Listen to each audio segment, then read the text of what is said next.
Lékařům z Trutnovské nemocnice se podařilo obnovit a zachránit ambulanci pro děti a dorost v Hostinem. Ta od února nefungovala, poté co její dosavadní doktorky odešly do důchodu. Několik set dětí muselo 4 měsíce za ošetřením jezdit 20 kilometrů právě do Trutnova.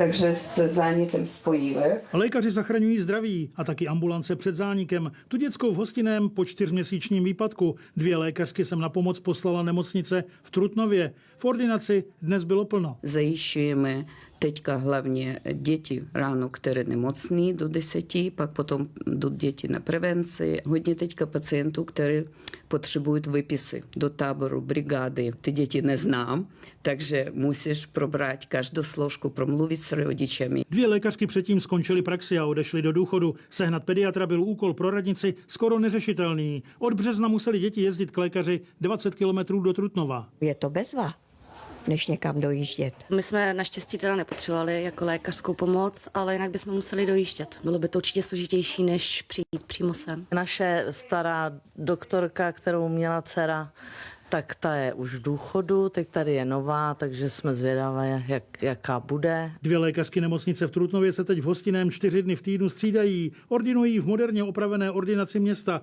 se 2 čekárnami, infekční a neinfekční. Dobrý.